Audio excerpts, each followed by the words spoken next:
Welcome to the Hustle Pod here on Wager Talk TV. I am Brian Power doing a Drew Martin impression, but don't worry, the actual Drew Martin is here, my good buddy. It's Wednesday, here to get you over the hump in the work week. Drew, how you doing, man?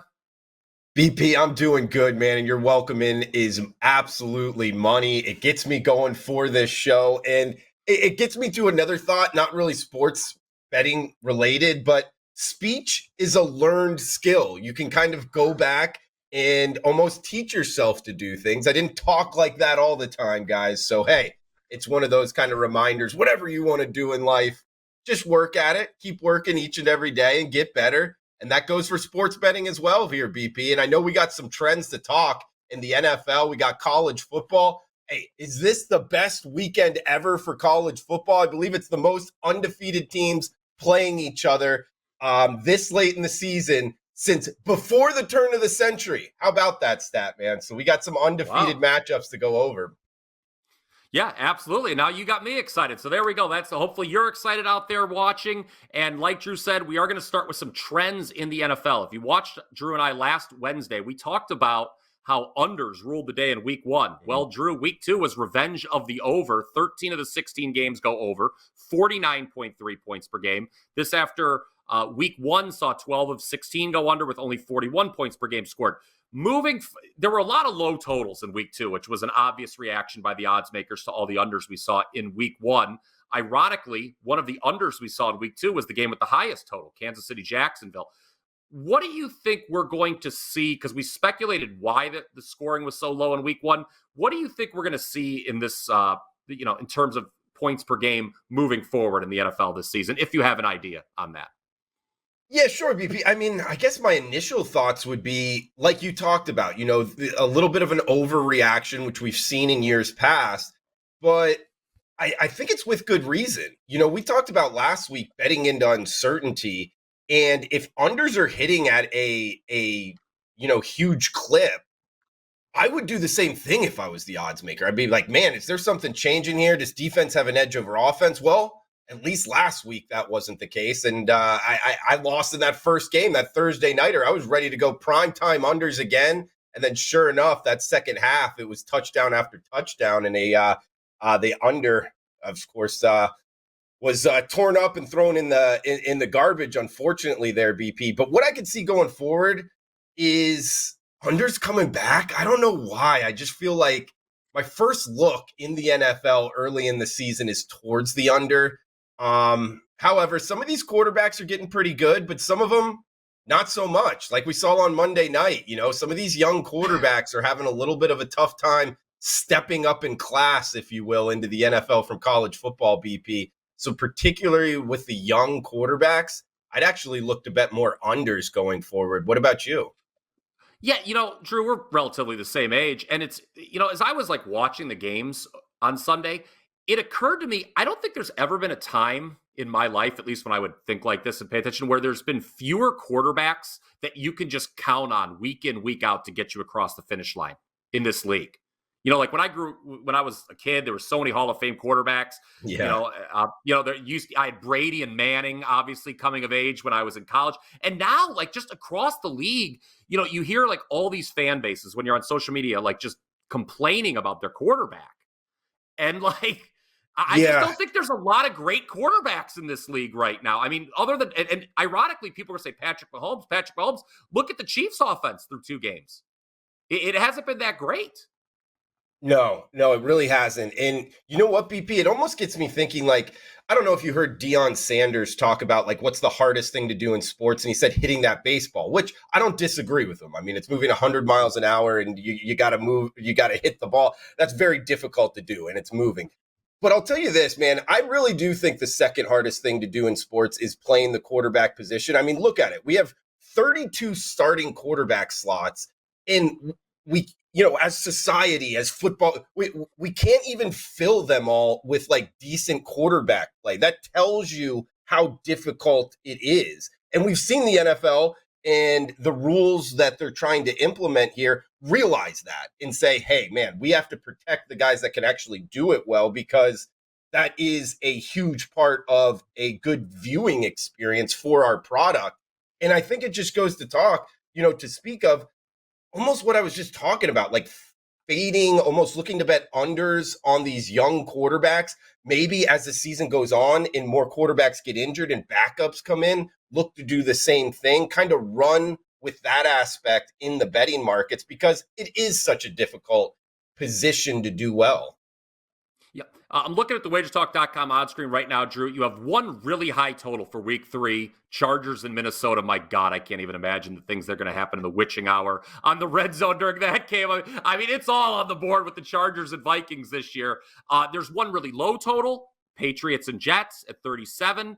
Every other total is between basically 43 and 48 and a half, kind of that middle range. So that's interesting. You mentioned young quarterbacks, okay? And I mentioned fan bases just apoplectic over quarterback play. It's funny, Bryce Young's been in the league, been a professional now for 2 weeks. People are just killing this guy. And the Carolina offense didn't look good in week 2 on Monday night against the Saints, although I appreciated that late touchdown because I had the Panthers in a tease. And that will let's transition now to our next trend because the Panthers are an 0-2 team, as you know, Drew, and they're facing a 1-1 team this week in Seattle. Did you know, everyone out there in TV land, NFL Week 3, generally a good time to buy low on 0-2 teams because 0-2 teams in Week 3 are 33-8 or 33-13 against the spread since 2010 when facing a team that is 1-1. You see one right there on the screen. Carolina, Seattle qualifies. The others are New England -2.5 at the Jets, Houston +10 at Jacksonville, Chicago +12.5 at Kansas City. And you have Cincinnati playing Monday night, perhaps without Joe Burrow, -2 against the Rams. So I'm going to throw this to you. Hopefully I'm not catching you off guard, Drew. Is there any 0-2 team that you are looking at where you're like, yeah, I don't want any of them? I mean, they're all disgusting, BP. I mean, really, Yeah, like really the one, and that's not necessarily a money burner in the NFL. Sometimes these disgusting dogs can be money makers, as hard as it is to kind of jump on them. Man, I really don't want anything to do with Chicago. I really don't. Even catching 2 touchdowns, I want to be betting on teams that have at least shown me something. Like you brought in Carolina, like slipping through the back door to get you a tease, or whatever you were pointing at. Now, Bryce Young hasn't done much. You were asking about him earlier. I mean, it's always tough when you come from a school like Alabama and you have, that good of O-line in front of you. I mean, you could make the argument he was throwing to better receivers at Alabama than he is here in Carolina. It's kind of showing. I don't want anything to do with Carolina until he shows like kind of a little bit more of a buy on for me. I would want Seattle in that one. Maybe Cincinnati, but it's wild because you just threw out that stat, but yet the Bengals are actually favored. Now, granted, it's at home Monday night. Maybe it could be Cincinnati. What were the others? Oh, Houston and Jacksonville. Yeah, Houston 0-2 against a 1-1 Jack. They're catching 10, the Texans. That one, if you made me pick one, I mean, catching doubles in the NFL, I'm always interested. And it's not, everybody jumping on the Jags. And I felt this going into the year. Like, I feel like you're a year late. Last year was the year to be betting the Jags. This year, I almost feel like the secret's out a little bit. And we kind of saw it already this season. So, yeah, if you made me pick one, I would probably go with Houston. Which one of those do you have circles? Because it is a great stat. Again, week 0-2 teams in week 3, 33-13 against the spread when facing a team that's 1-1. It's funny that you immediately talked about Chicago. So Chicago was my only loss in week 2, and I hate watched that game for 3 hours. The Chicago Bears are absolutely atrocious, I am here to say.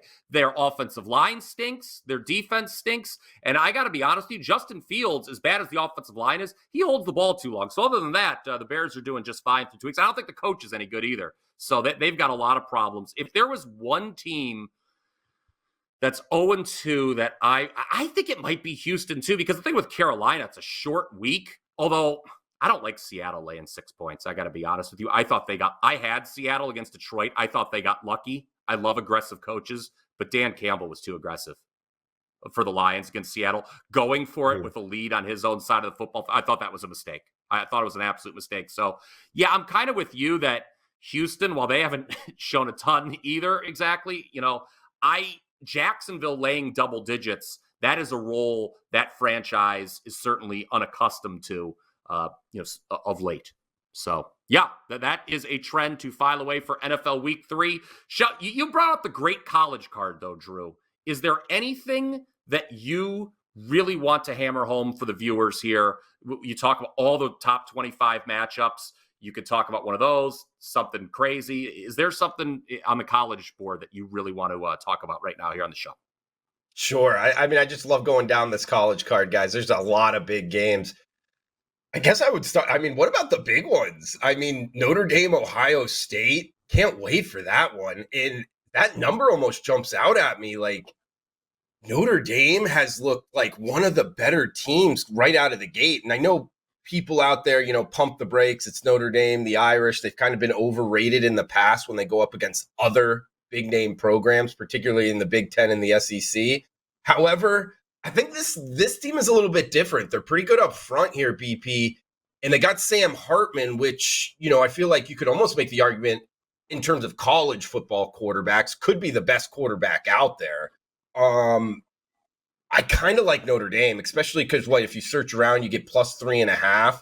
But it's almost one of those things going up against a big program like Ohio State early in the season. Could they just get steamrolled? Yeah, you could get your face ripped off. It's called gambling for a reason. But I like the Irish here, man. Give me the Irish as the home dog. You like anything in that one? What other games did you have circled? Okay. That line to me felt like an overreaction to Ohio State's offense having a breakout last Saturday against Western Kentucky. If Ohio State doesn't annihilate Western Kentucky 66-10, they had a 35-point second quarter. What's the number? 14. Yeah. And remember, Drew, Notre Dame didn't cover against Central Michigan.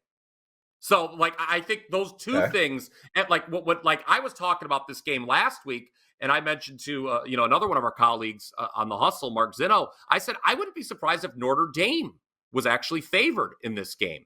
And then last week happened, and look at this line. I agree with you. The value is on the Irish. Ohio State, young quarterback, going on the road, hostile environment. I would absolutely not want to lay the points with the Buckeyes in this one. Yeah, my lean there would be towards Notre Dame for sure. I'm with you on that one. I have a game a little off the radar. So I was on the college football show yesterday and was mocked. Yeah, was mocked for talking about Sam Houston State when I had a chance to talk about one of 6 top 25 matchups. Once again, BP is just going deep to find the games that no one is talking about. UNC and Pitt over in the ACC, okay? On the Power 5 every day here on Wager Talk, I talk about buy low spots. I think we've got one here with Pitt, Drew. They're off back-to-back losses to Cincinnati and West Virginia. But 8 of the last 9 meetings between North Carolina and Pitt have been decided by 7 points or less. Last year was the exception. Okay, I know UNC has Drake May, who's on everyone's shortlist for the Heisman. And again, it was North Carolina winning by more than 7 last year. But as a road favorite, the Tar Heels 3-9 ATS, laying 7.5 to 10. And while North Carolina was 6-0 on the road last year, they were 0-6 the previous year on the road. This number is creeping up, and if it gets any higher, I may have to consider Pat Narduzzi and the points with Pitt in what is an absolute desperation spot as they seek to avoid 3 consecutive losses. The Pitt Panthers. Yeah, it's an ugly one, but I get it. I'm picking up what you're laying down in terms of, this spot might be good for Pitt. Also, did you watch the Backyard Brawl in seeing West Virginia in that chant that they do in terms of like a song plays and it's like, I can't say it, but it's Pitt. They say yes, yeah. I did. So I'd heard about. I had the Florida Tennessee game on as I had a large play on Florida and was sweating that out though, and I had my entire focus on the Swamp. But I had heard about that chant. BP, I like Florida as well, man. That was a great call over Tennessee. How do you feel about the Gators going forward? Because I was just talking with my dad yesterday, a Gator. He went to the University of Florida, big Gator fan. And like Charlotte this week, I guess it's like 28 points, whatever. I don't know about covering big numbers. I would probably bet Florida if you made me, but I'm not going to be involved there. But going forward, they are on the east side there. They got Georgia. That's going to be a huge step up in class. But Yeah. you think there's kind of an outside chance, they could give him a shot, if not finish runner up in the East? I mean, Kentucky's going to be maybe a toss up game. But other than that, I think that they could do pretty well on that side. The East is weak, obviously, outside of Georgia. Second place is up for grabs. We saw last week that Tennessee's taking a step back. A lot of times we come on here and we bemoan when we have a bad beat, right? Like, oh my God, that should have been a win. But, these three ridiculous things happened and I didn't win. Well, I'm transparent enough to admit that, sometimes you can get a little lucky. And I thought that Florida-Tennessee game had a lot to do with things Tennessee was doing wrong. I think Joe Milton is not particularly good. He's a massive downgrade from Hendon Hooker. Tennessee also lost their OC. So when I look at Florida, I don't know. It was the right side last Saturday night in the Swamp. Tennessee always struggles there. I like them as an underdog. I would not want to lay that many points with them, even against a team like Charlotte this week. But I guess second place is up for grabs because Kentucky was my pick to finish second this year. But I don't love the Wildcats. I mean, they have not established themselves as a clear number 2 team in that division. So sure, I guess you could tell your dad that Florida has as good a chance as any to finish second in the SEC East. I'll make sure to relay it. I mean, it's not really saying all that much. It's not that strong of a division. Mm-hmm. I just thought that, the Kentucky game would be a toss-up. South Carolina hasn't looked all that great. And Kentucky really is kind of an unknown almost. I mean, they played 2 MAC teams, I believe an FCS team. So there's not really a whole lot there. And now they got Vanderbilt this week. So, and Vanderbilt's, I kind of thought they would be a lot better. They go on the road to UNLV, lose outright to a Mountain West team. So it's kind of like, man, that East side outside of Georgia, we'll see here, man. I don't know. Vandy, you want to talk about anything else? No, Vandy, the only 0-4 ATS team in the country, I believe, catching about 2 touchdowns at home against Kentucky this week. The only 0-4. Wow. Yeah, they played in week 0. They didn't cover against Hawaii. They've had some leads and given them away, Vandy. So, yeah, I don't know. I'll be honest with you, that's the spot I was looking at, too. No, that's all I got. We talked about a couple trends in the NFL, broke down some college football, big game, Notre Dame, Ohio State. Not as big a game, UNC and Pitt. Talked about some other stuff. Unless if you've got anything, Drew, you could take us home. How about that? I guess, I'm good, guys. Hopefully you like the content. Smash that like button. Let us know below in the comments section. And, we'll answer any questions in there, and we'll answer them on next week's show. If you guys got anything, NFL, college football, betting-wise, lifestyle, it's all welcome here for BP and Drew Martin. Each and every Wednesday, 1:30. Yeah, make sure you subscribe to the Wager Talk YouTube channel so you don't miss any of the great sports betting content we've got here each and every day. He's Drew Martin. I'm Brian Power, and this was The Hustle Short.